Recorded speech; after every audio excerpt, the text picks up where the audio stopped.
Good evening for everybody. Bonsoir à tout le monde. مساء الخير والسلام عليكم ورحمة الله وبركاته.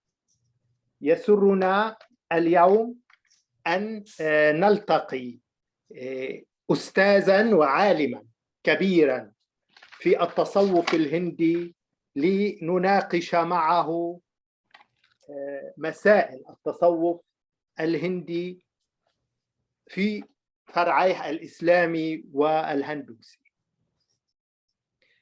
We will of course speak in English, but from moment to moment I will translate a few words to Arabic or even also to French. Donc nous avons le grand plaisir aujourd'hui d'avoir avec nous un grand savant, érudit du soufisme indien et spécialement le soufisme islamique persan. Et il nous a promis d'être avec nous pour plusieurs interviews dans lesquelles on va proposer plusieurs thèmes. Notre thème aujourd'hui, c'est Kabir, le grand poète de la tradition indienne soufie, et on va discuter avec lui sur ce sujet et sur le soufisme persan particulièrement. Professor Akhlaque is a university professor and researcher, Indo-Persian studies and bilingual poet of Persian and Urdu. His areas of interest and specialization comprises Persian sources of history and culture in the Indo-Persian and Silk Road region, Sufism, Indian interface and knowledge, Darashuko, Khayyam, Rumi, translation, and Urdu Hindu literature. He is a professor in Jawaharlal Nehru University in Delhi since 2001. He has published over 20 books, like Amir Khusro's Indian in English aspect of Indo-Persian literature. Also a second book, it is a second book in English, History of Persian Journalism in India in Urdu, and more than 100 scientific articles. Professor Akhlaque, we are very happy to welcome you and to discuss with you this very interesting topics on Sufism in Muslim and Hindu tradition in India. The subject of our first interview is the famous Indian poet and mystic Kabir. He lived between 1440 and 1518. Can you briefly talk about where he was born and where he lived, and in what language did he write his poem? Thanks to everyone, and particularly Professor Saliba, for inviting me on this forum to share my views, and assalamu alaikum to everybody. As you asked about Kabir, who is also known as Kabir Das, as we see many of Sufis of that time, they knew like that, like Kali Das and Sur Das, and similarly Kabir Das. He was born in the city of Banaras, that is officially today known as Varanasi.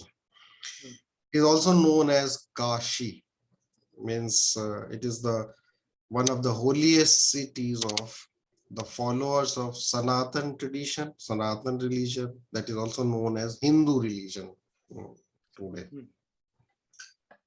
And there is no authentic details about his life and events. There are two sources generally quoted for his life, that is Kabir Kasauti and Kabir Charitra.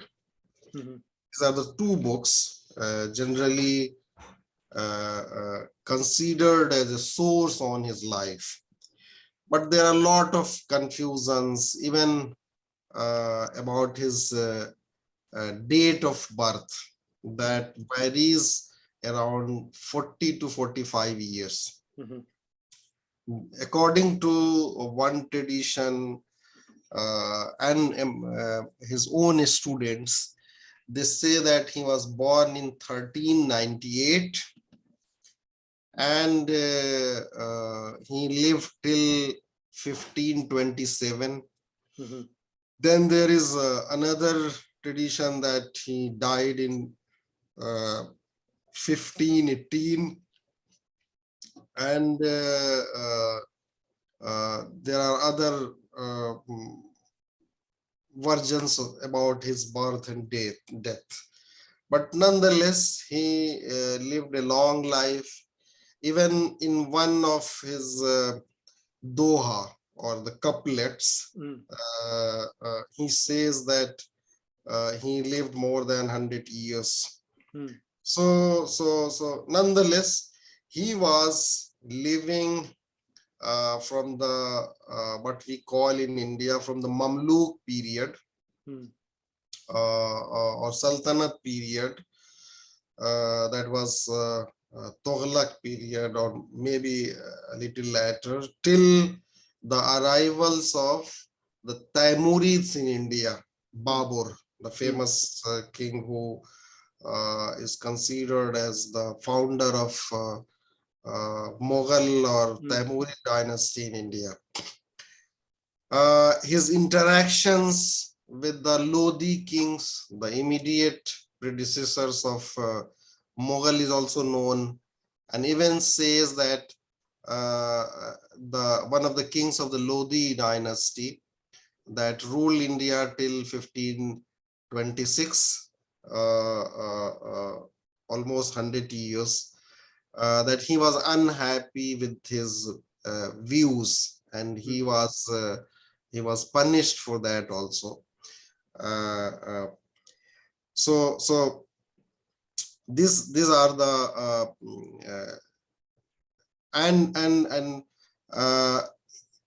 you also asked about the language, in which language he wrote or conversed. So that was basically the earlier form of Hindi, or maybe Urdu also, and one of the dialects of the Eastern India, that is also known as Purbi language, or the Eastern dialect.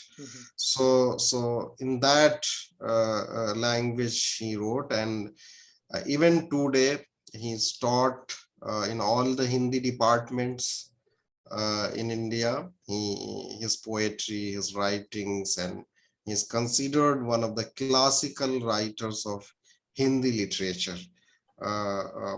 So these are the basic, and he had a family also. His wife, he married twice, and he has also his family and son. You mean he wrote in Hindi or in other language? I didn't. It was the earlier form of Hindi, not exactly Hindi as we know today. It was one of the dialects, because Hindi or Urdu are the conglomeration of the different dialects of northern India and some southern Indian dialects, as we call Dakkani. So he wrote in one of the dialects that was prevalent in the eastern part of India, that is today UP, Uttar Pradesh, and Bihar. So that kind, the dialect that was prevalent at that time. Okay, so we should translate to Hindi for Indian people to understand the poems of Kabir. Yes, today all the Hindi people cannot understand his poetry easily, because there is also the difference of time and the language do changes. So, for example, the people in Delhi who do speak Hindi, they cannot easily understand him, though they can to some extent, but certainly it is a dialect that is not easily understandable today. Even who spoke in Urdu cannot understand the language of poets. Exactly. Yes, even the people who speak Urdu, for them it is also difficult to comprehend his poetry. They need help. Translate. Translation, a kind of translation or a explanation. So, and this is not only with the Kabir. All of his contemporaries, or the people who were writing in the medieval period, like Surdas, like Mira, like Tulsidas, they were all writing in the, or Jaisi was writing in Awadhi dialect. So today understanding them is a little difficult. It is also because of the time that the language has a little changed. I think it happens also, for example, in English, the dialect in which Shakespeare wrote, even the English people cannot understand today, because there is a change we see in that language. I know that you translated a lot of poems. Did you translate some poems of Kabir? I haven't translated Kabir, but I have translated a lot of poetry from Persian into Urdu. And I have also translated books. For example, the autobiography of Khan Abdul Ghaffar Khan, a freedom fighter, from Pashto into Hindi and Urdu. If can you show some of your books, or they are not available? I can show, but maybe at the end of the interview in a large number, so I will bring it. Okay. I will ask. We know, Professor Akhlaque, that the great poet Kabir was born of Muslim parents. To what extent do you think he remained a Muslim in his life, belief, and faith? Even his being born out of the Muslim parentage, or it was his parents were Muslim, is contested, because there is no authentic detail available about his parentage also. There are a lot of stories, and stories are also the supernatural kind of stories also. That his guru Ramanand had. We'll talk on him. That story is also there. So there is a lot of story, but nonetheless, what we gather from different sources, that he was by a Muslim parent, a husband and wife, and they were weavers of Banaras, and they found him abandoned by his natural parents or mother. So they brought up him, and they brought up him in a Muslim setup. So he had certainly means acquainted with the Muslim traditions and family, but certainly it was a poor family, and he was not trained or educated in that way. But when he grew up, he had the exposure of different kind of faiths, because Banaras is the place. It is not only the place of Hindu religion. It is also the center of Buddhism, it has been the center of Islam, it has been the center of Sufism. So it is a very cosmopolitan and in its character.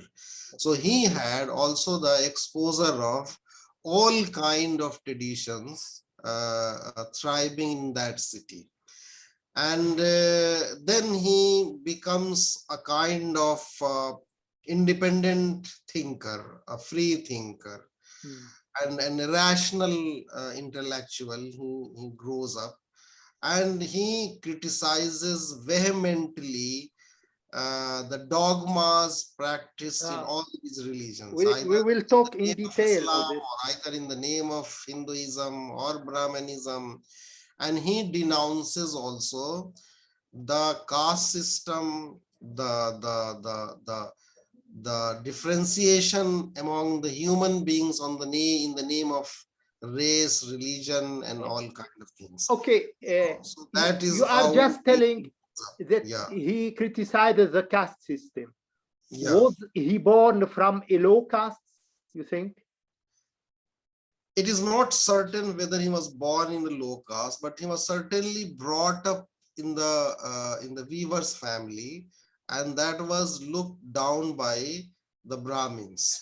And he says in one of his dohas that he is a Jolaha and he is a Kori. And in fact, there is a very interesting part in that the Hindu weavers used to be known as Koris, okay? And when they converted to Islam, they were known as Jolaha or Mumin, okay? So it also shows that many of them who of this low caste, they had earlier converted into Buddhism. They started converting into Islam because of the atrocities and the behavior of the upper caste Hindus, Brahmins towards them. Okay. So that is also one thing that is we can gather from his own writings. And he himself used to sometime it is also known that he used to wear dresses like Hindus. Like even Brahmins used to wear the sacred thread and used to have the tika, tilak, and at the same time used to criticize Brahmins also. So he was basically mocking and criticizing and denouncing this dogmatic system. We have a same interest on Kabir. I wrote a book on Sikh religion, and there is a big chapter on Kabir. This is the photo, drawing, the popular photo of Kabir. And you can see, people can see that he is the tilak here, but also he keeps something from Muslim dress. So it is combination between Muslim and Hindu. The Kabir Chaura you might have visited, they have both his Samadhi. Where it is? In Varanasi? In Varanasi. And there is also a very interesting story about him, that Hindus believe that if they die and their last rites are performed in Kashi, they will have salvation and they will go to the heaven. But he the whole life lived in and he was born in Kashi, Banaras. But at the time of death, he asked his family to take him to Maghar, that is near Gorakhpur, out of the Kashi. And even at that time, he wrote that people do believe that being in Kashi or buried in or burned in Kashi will get them salvation. But I do not believe it. I believe in God. I believe in the Almighty. and he is always with me wherever I go, whether I am in Kashi or outside the Kashi. So he, even at the time of death, he is denouncing it. Let us talk about the master of Kabir, who was a great master, Ramananda. Yeah. And Ramananda was preaching the teachings of Bhakti teacher Ramanuja in 11th century, very famous guru and master.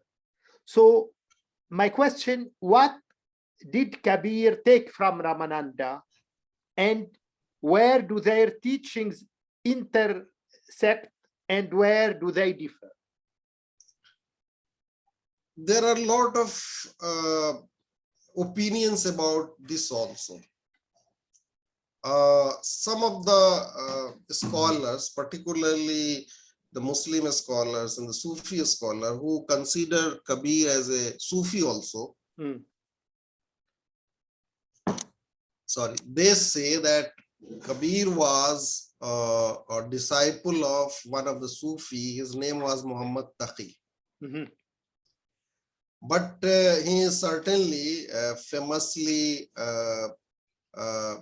attributed to Ramanand, and he also was as a student of Ramanand, and basically Ramanand also had disciples from all kind of faiths in his gatherings. He allowed he had Muslims, he had Muslims, Hindus, and all Buddhists, all kind of people among his disciples, and Kabir was one of them. But it is also said, the story, you know, that he was seeking his discipleship, and on the ghats of Ganga, he lied down on the stairs, and the whole story goes, and then he was allowed as a disciple of Ramanand.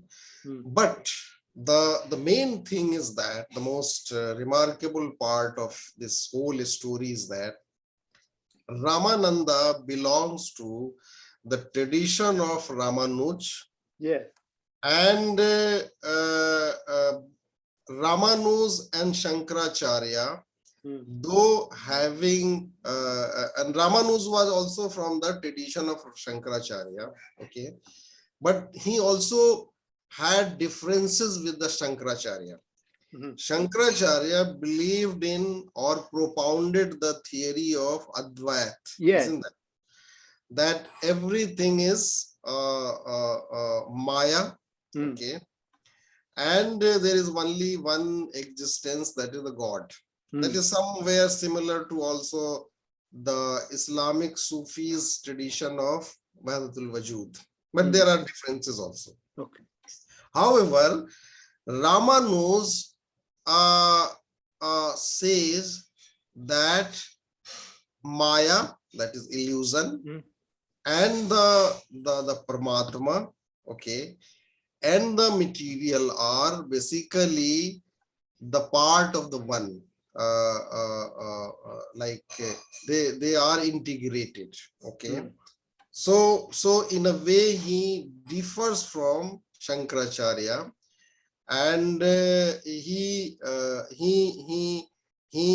actually supports the idea of Sagun.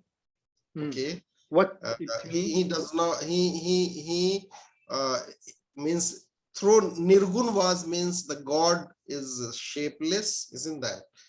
And Shagun was means the attributions, means attributions of the God, isn't that? So he believes that these are also the part of the Almighty. Okay, so this kind of the little fine difference is there between the Ramanuja and the Shankaracharya, which Kabir also follows. Let us take a break by reading some poems of Kabir. Do you have? You will start. Yes, I have. You will read I have in English. Yeah. And I will read in Arabic. I translated some of his poems Okay. to Arabic. So I will read a few of his Doha, and we will find his philosophy, his ideas, his wit. For instance, he says, बड़ा हुआ तो क्या हुआ, जैसे पेड़ खजूर, पंथी को छाया नहीं, फल लगे अति दूर. It says like, it is of no use being very big or rich if you don't do any good to others. For example, a palm tree is so tall, however, it is of no use to a traveler because it provides no shade, and the fruit is also at the top, thus none can eat it easily. Okay. So you will translate it into Arabic? It is. I have prepared another. Do you have some poem ready in English? You will read it. I will read one other. Yeah. I have both in the original and also translation. No, but in the read it in English, because in original, who can know? Yeah. Huh? Like in other Doha or in other couplet, he says, Doha is a genre of poetry in Hindi. It consists two verses. Kabira khada bazar mein, sabki mange khair, na kahu se dosti, na kahu se bair. One should always think well of everyone, well-being of everyone, and there is no need to be over friendly with anyone, nor should you be hostile to anyone. So it is a practical kind of suggestion he gives to the people. It is like he says, Sai itna dijiye, jame kutum samaye, मैं भी भूखा न रहूं, साधु न भूखा जाए. Kabir requests the Almighty or prays to the Almighty to give him only as much as required to feed his family, and if any guest comes, then he should be able to feed him too. It means you should only have what you need, as there is no use in having too much. Okay. So it talks about tawakkul, we can say, or I will read a poem in Arabic to let people Arabic font has an idea. Okay. الإمام الحقيقي, the true Imam. الملا الحقيقي هي قصيدة إذن لكبير. الملا الحقيقي من يجاهد بقلبه، من بتوجيه المعلم يغالب الموت ويسحق تكبره. سلام دائم على ذاك الملا. الله حاضر أبدا، فلما نصفه بالبعيد. القاضي الحقيقي من تأمل بجسده وحرقه بالنار الإلهية. Là, il dit le vrai.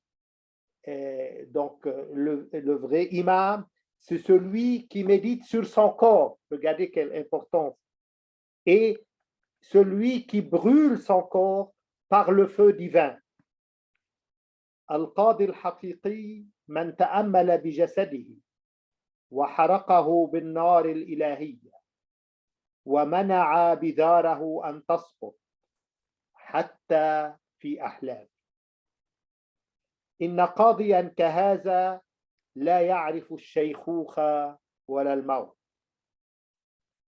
سلطان هو من يعرف تنشق نفسيه.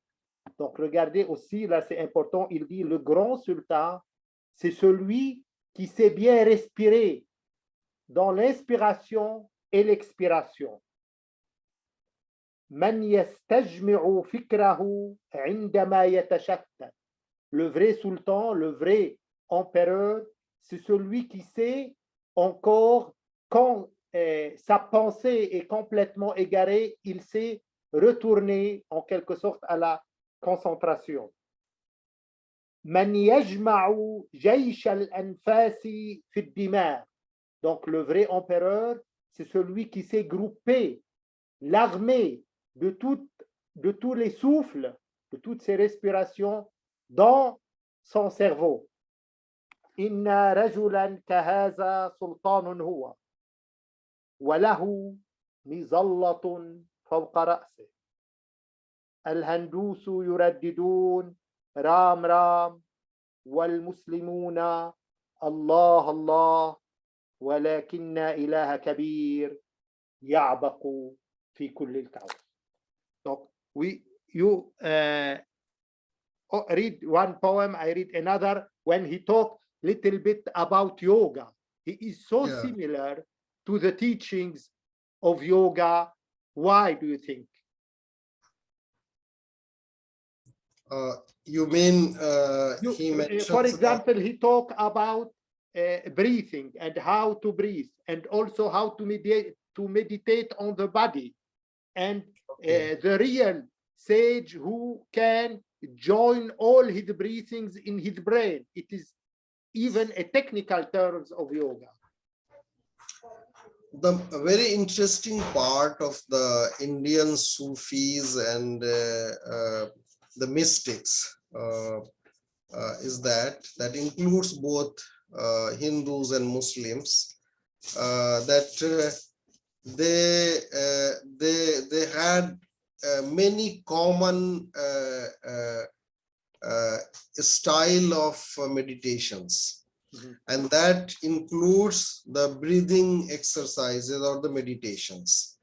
For example, among his predecessors, like Amir Khusro, who was much before Kabir, and he mentions that his Murshid, Nizamuddin Auliya, who had his Khanqah in Delhi, there used to be the Muslim Sufis, Muslim mystics, as well as the sadhus, the yogis used to come there in that Khanqah and used to practice.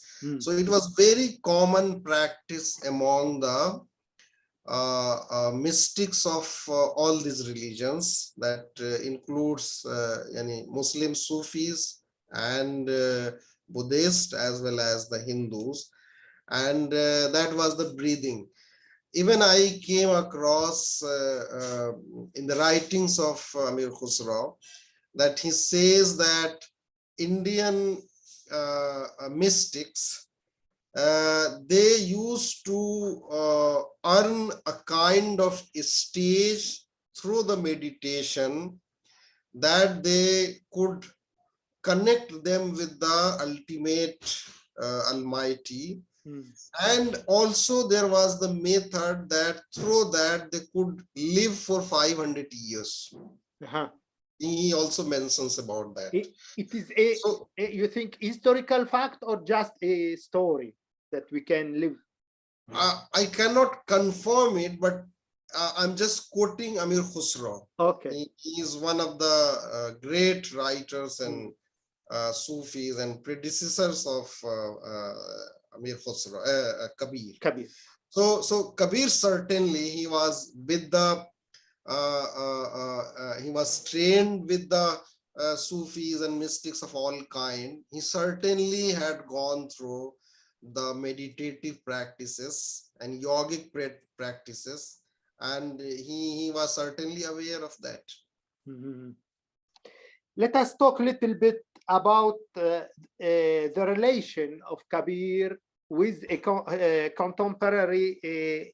He was a predecessor, but contemporary of the founder of the Sikh religion, Guru Nanak. Guru Nanak lives on 1469 and 1539. Yeah. Did they meet both Guru Nanak and Kabir?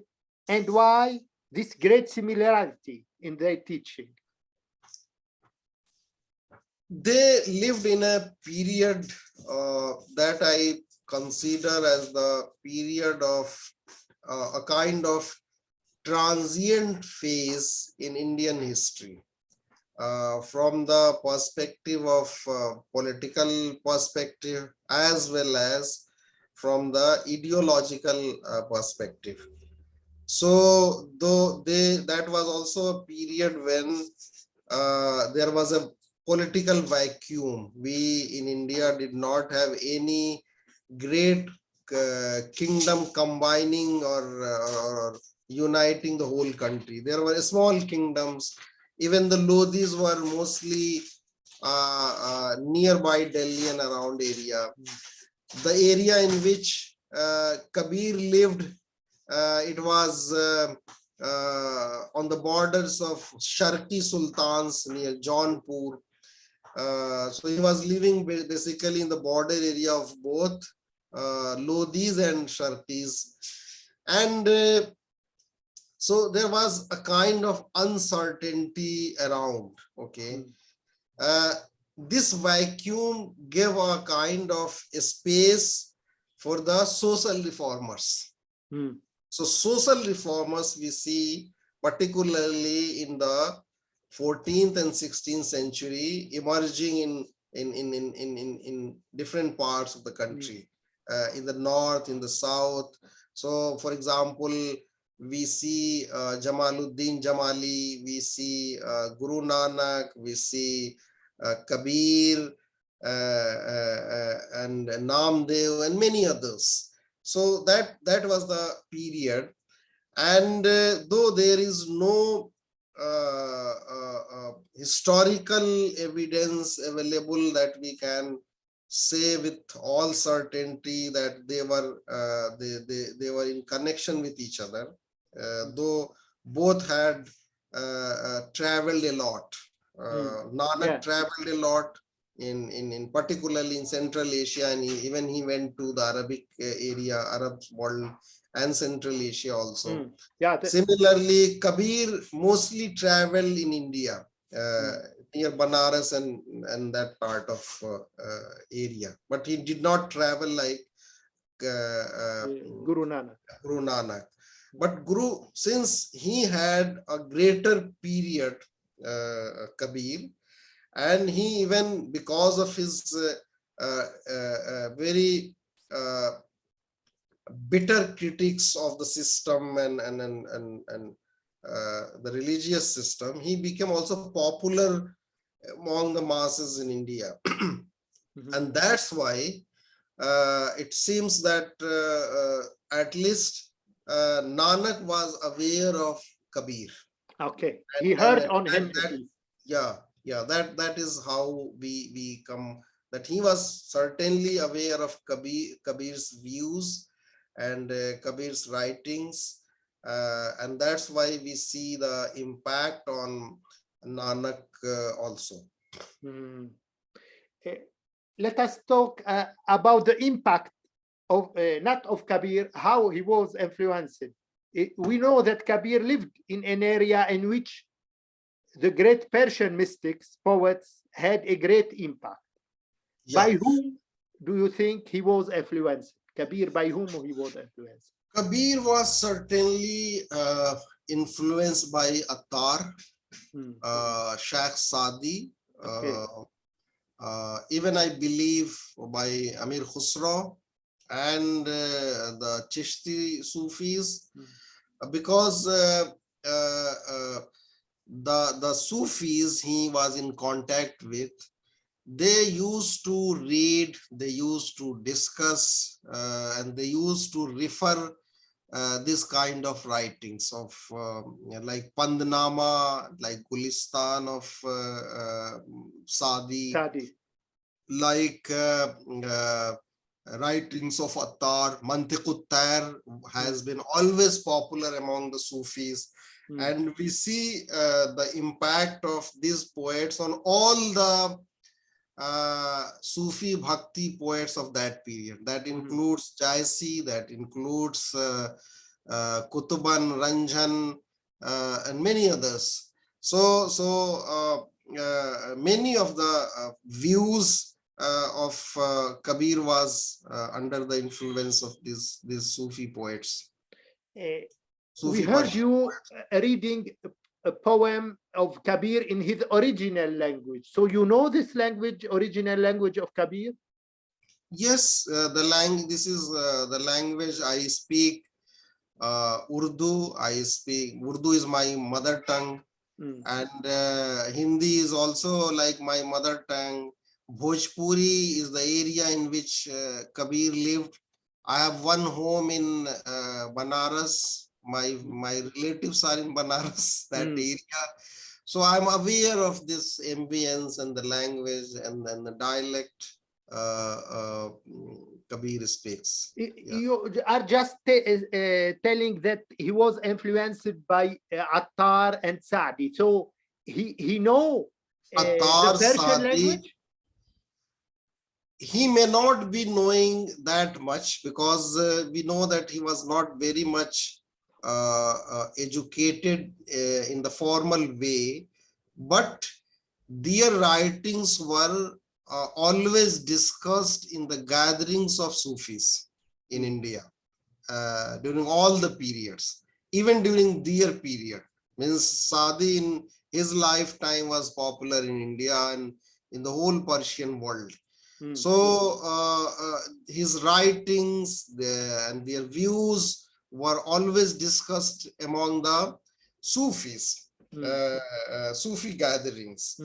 And as we know, the Sufis were very cosmopolitan. Even the saints were very cosmopolitan.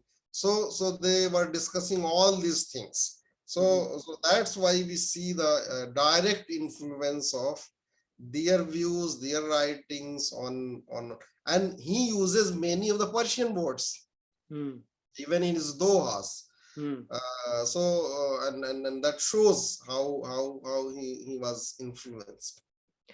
But why this confusion in the life of Kabir? We don't know if he was Muslim, if he was Hindu. Why this confusion, do you think? There is no confusion in his mind. He is basically he is right to the certain. He basically he is opposed to the apparent rituals. Okay, he is opposed and critical of the rituals. Because what happens, people consider rituals as the fundamentals of the religion, while all the religions, including Islam and Sanatan and other religions, their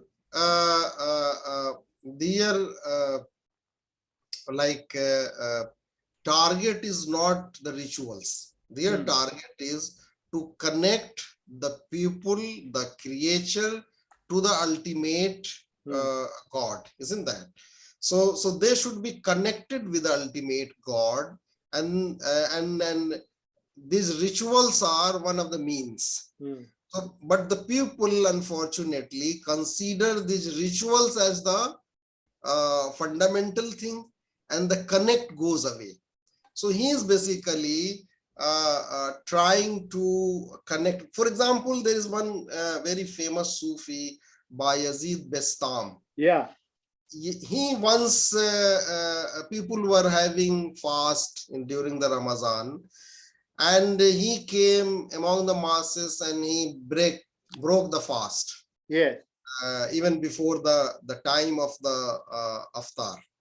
So they were all critical, and they started criticizing him and say that he has become misled and so when later his disciples asked about his act, he told that my intention is, while I am performing salat, namaz, or having fast, this is for to connect. My aim is to connect with the ultimate God and not to show the people, isn't that? So similarly, Kabir is while criticizing all like namaz even, or when the type of puja and rituals. It is basically he is trying to make people understand that these are the rituals. These are not the aim of the devotees. You are just quoting Abu Yazid Bastami. Yeah. He was known in India, you think, and Kabir and others know about him something? I can't say with the certainty, but he was certainly known among the Sufis of India. He is one of the greatest Sufi of all time. And they knew Sufis. For example, Maulana Rumi is the contemporary of Amir Khusro and Nizamuddin Aulia, and Bu Ali Shah Qalandar of India. And Bu Ali Shah Qalandar was the student of Maulana Rumi. He stayed there for 2 years, and they knew each other. They were, even Maulana knew them also. So it was very vibrant, and at that time we know there were a lot of migrations from around the world to India. Many people like Ibn Battuta coming from North Africa to Arabistan to Iran to India. So he is bringing all kind of informations, and there are many people coming from different parts of the world to India. And similarly, people from here going to at least to Makkah and traveling all these areas. So there was certainly interactions, and people, educated people were certainly aware of all this, and particularly the Sufis. Kabir criticized both the Hindu and Muslim clerics, which caused him problems with both. What is the reason for this massive revolution against the clergy? This happens all the time when there are people, rational people, even the Sufis criticizes Zahid, they criticize the imposters, they criticize the mullahs, they criticize the qazis, because they only take into account the apparent thing, the rituals, the practices, and there is kind of hypocrisy they are having. They are at one side they are performing the religious practices and rituals, and at the other side they are hypocrites and also committing atrocities on the poor and the common people. So these are the things that always make people with the genuine intention, with the genuine devotion to the Almighty and God, and that's why they do criticize such kind of people, and that certainly fetch the criticism from both the people, both the religions, or whatever the religions there are. So that is how Kabir is also criticized by the clerics of both the side, the clergy. About the sect founded by Kabir and attributed to him, it is named Kabir En, is still present in India, and where? He basically did not intended to found any panth or any sect in his name, but certainly he had a great following, a great number of disciples and followers he had, and later it became a kind of sect. And still today it is prevalent in the different parts of India, particularly what we call the Hindi belt, and also in Punjab, also in Madhya Pradesh, the Middle India, in the Uttar Pradesh, So these are the parts where these Kabir Panthis are there, and they are basically Hindus now. We see, and they are Dalits. They are from the downtrodden class of Hindu society. So it has become. Then there is another element that has entered into Kabir Panthi tradition, and that is certainly against the philosophy of Kabir. Kabir was against rituals, against dogmas, against Brahminical things, but many of the Brahminical traits have entered into the Kabir Panthi tradition. For example, even the kind of idol worship like thing has entered into it. So it is basically against the fundamental philosophy of Kabir. I will also read a brief poem of Kabir, and will translate it to you in English and ask you to comment it. The title of this poem, Veda and Quran are only letters. إذن هي قصيدة لكبير ترجمتها إلى العربية، سأقرأها ثم سنحللها مع البروفيسور أخلاق. وعنوانها: الفيدا والقرآن مجرد ألفاظ، ليس في الحمامات المقدسة سوى الماء، وأنا أعلم علم اليقين أن لا فاعلية لها، لأنني تحممت فيها، ولا حياة في الأيقونات المقدسة كذلك، فهي عاجزة عن الكلام، وأنا أعرف ذلك لأنني ابتهلت وإليها توسلت.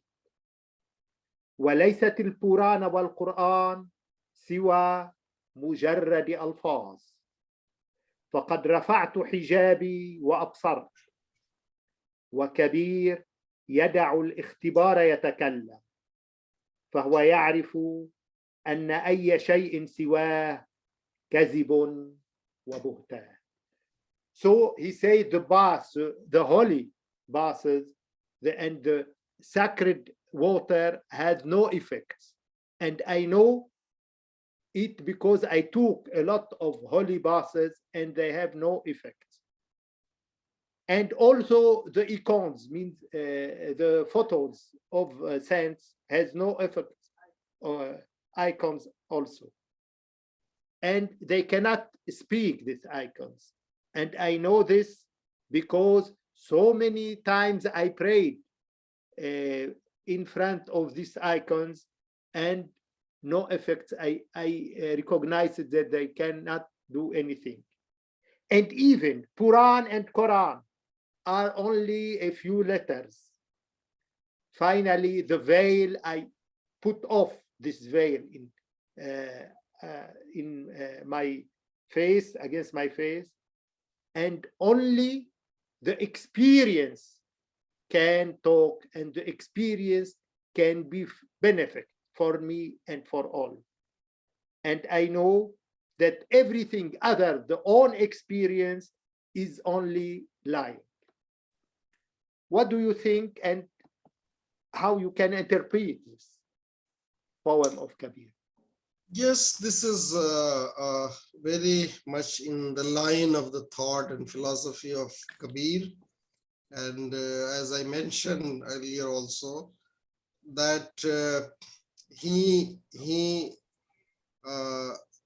though understands the apparent, maybe the values of things like rituals, like even the books and words.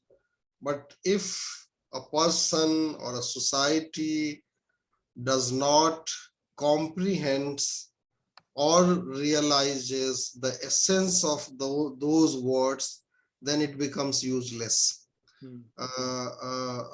That is what he tries to convey with the people. Though he considers Veda and Quran maybe the revealed books, but if their essence is not realized, then this becomes only the words. Then it has no impact. So he basically inviting people to comprehend, to realize the essence of the words, and do not go into just chanting or just reading, or just like we see here in India also, or everywhere, that people do like read Quran, do not understand it, and do not try to comprehend or realize the real message of it, but just do it as a ritual. So he is critical of all such ritual things, and that's why he criticizes. So we can understand why he was persecuted by Muslims, clerk, and also by him. He criticized the Quran. He said, yes, that's why he was criticized, persecuted, and that's why he confused everyone whether he was Muslim or Hindu. And even after his death, there was controversy that he should be buried, or he should be his last rite will be performed according to the tradition of Hindus. And the story goes that his body disappeared, and he became like a flower, like so people divided the flower among themselves, and they did it accordingly. So there is a lot of stories, that's why. Let us return a little bit on Guru Nanak. The poet Kabir and Guru Nanak met in their revolution against the clergy and against caste and the caste system in India. Was their epoch an epoch of corruption and social injustice that caused this revolution? Yes, there is one interesting part of it also.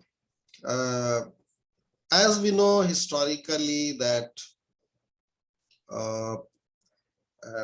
when Islam got popular or got accepted in Iran, then after that, particularly after the attacks of Mongols on the Persian world and then the Arab world, we see the emergence of Sufism everywhere. And Sufis, because all the urban areas were totally devastated, so it was a kind of natural response of the educated class of the Muslim world to be it was a kind of aversion from the material world, isn't that? And they also got connected with the common masses. Okay, so that was also the reason why they become popular among the masses, and they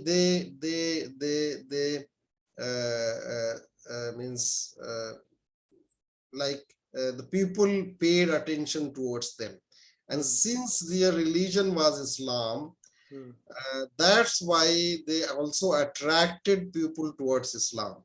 Okay, and they were certainly giving the message of equality among the people, the human messages, and that was the reason why they became popular among Indian society, which under the Brahmanical system was a little or a lot oppressive towards the lower classes. Okay, this kind of movements, saintly movement in India or the Bhakti movement in India, was also a kind of response towards those Sufi movements in India, which was attracting the common masses towards them. Yeah. So they also, in a way, became connected with the common people.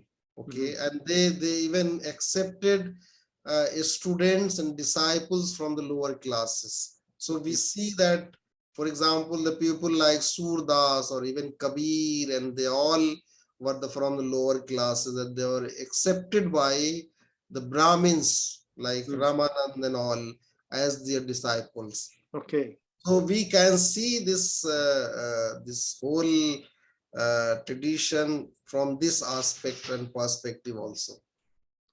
Okay. Dr. Akhlaque, the contemporary and most famous Indian poet Tagore, who lived in 1861 between and 1941, he contributed to introduce in the West and the whole world the poet Kabir by translating a large number of his poems into English and publishing them in a book. My question, what is the reason for Tagore's great interest in the poet Kabir?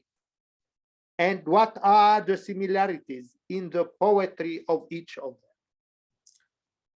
Tagore was basically from the tradition of Indian and Persian classical poetry and Sufi tradition. His father was the Hafiz of Diwan-e Hafiz. He memorized the whole Diwan-e Hafiz. And Persian was very popular, particularly the Sufi literature, as well as the Indian Sufi poetry. His own poetry was basically a kind of spiritualistic poetry. When first time he translated Gitanjali in English, it was new to the Western people. It was new to the Europe. But later they realized it was a very popular kind of poetry in India, and many people were writing that same style. So when we see and read the poetry of Tagore, we find the impact and influence of all the classical Persian poets, as well as the Sufi, the Bhakti poets, and certainly among them was Kabir was a prominent poet, and that also I think why Tagore was attracted to Kabir was basically he finds him the most rational poet among the medieval classical Sufi saint poets of India. So that was the reason why he was attracted towards that. And in the writings of Tagore, we find mostly the devotional kind of poetry, but at the same time, in his prose writings, we also find the contemporary issues, the rational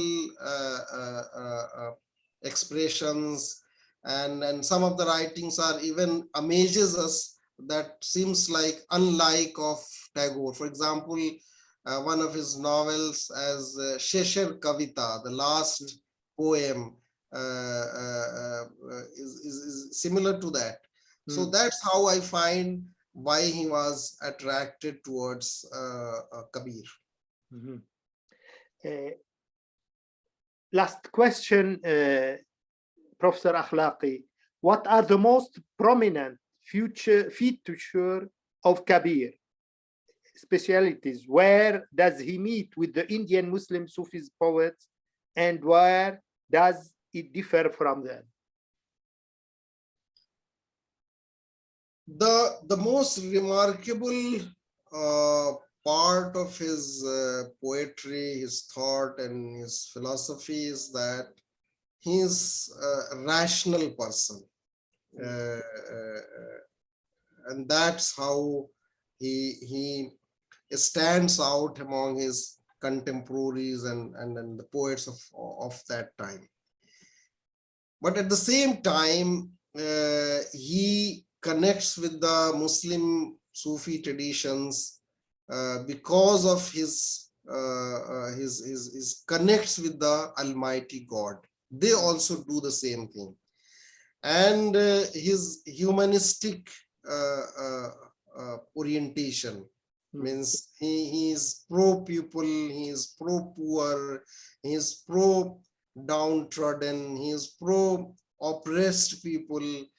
And that is where the Sufis also, and particularly the Sufis of the Chishtiya tradition, they even disconnected themselves from all the rulers. They did not like meeting them, interacting with them, but rather they went to the common masses, they supported them, they sided with them, they worked with them, they lived with them, they spoke their languages.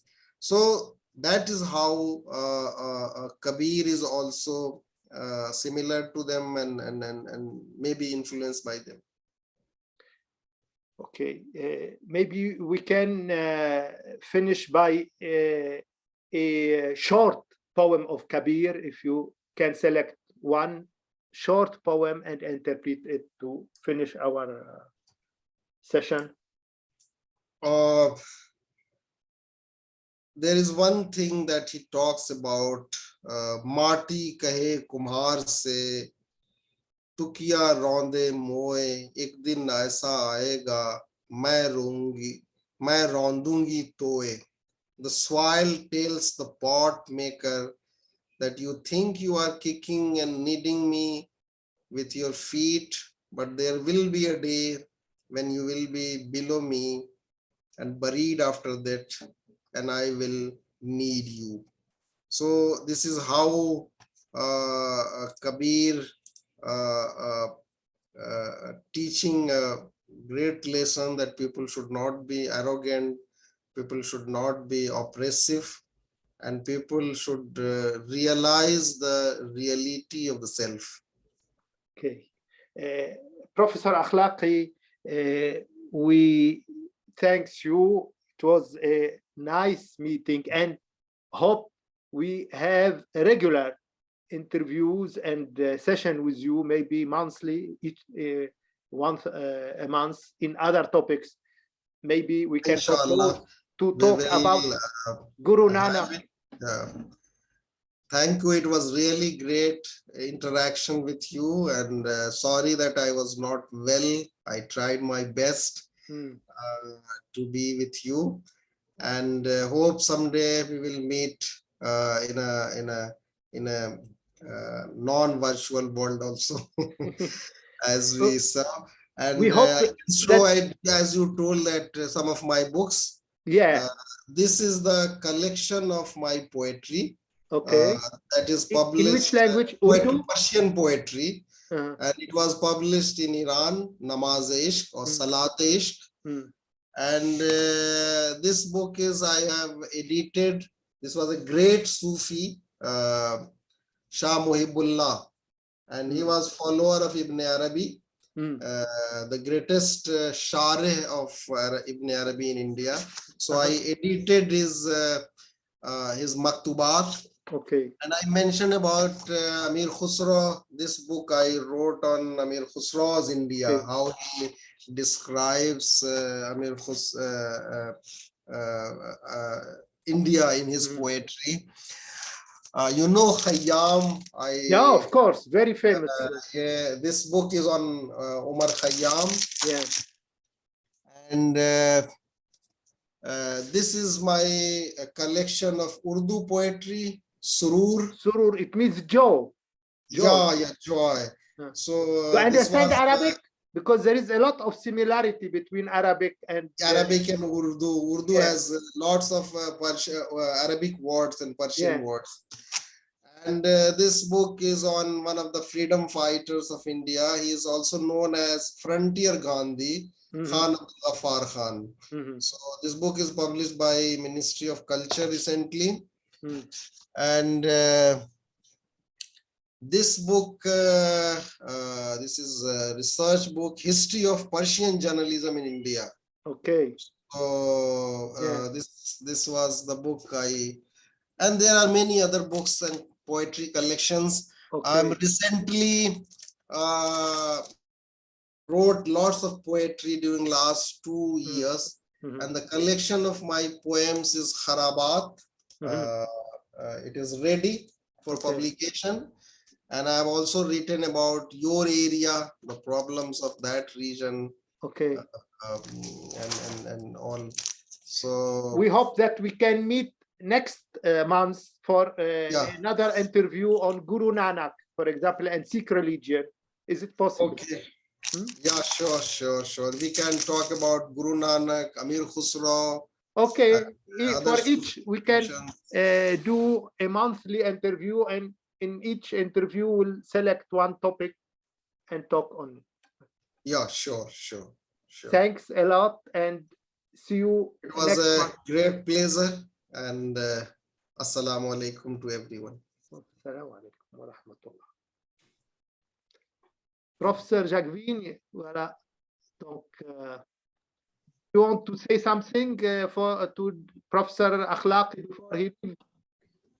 I was happy to hear about Kabir because I spent 3 years in Banaras, and so in Banaras, poems of Kabir are popular. And I have a friend who did maybe a PhD or something like this on Kabir Pant. So she translated also poem from the Kabir, from the gurus of Kabir Pant in the style of Kabir, yes. And I remember in Nagua, we had a big festive days for Surdas, and so it was so I couldn't follow everything because at that time I was not that proficient in Hindi, but I remember it was a very big festival, Surdas, and so that was the atmosphere of Kabir. Great. Hope to see you if you visit India, please. I am in Delhi. Okay, definitely we pass through Delhi. Anyone has any question, maybe if any one of the audiences, if anyone has any question. Okay, for our next session, if we collect questions and we'll ask you about. Yeah, sure. Namaste. Namaskar. Adab. Assalamu alaikum. Wa alaikum salam. Voilà, Dr Jacqueline, donc on va... So we will continue on Kabir.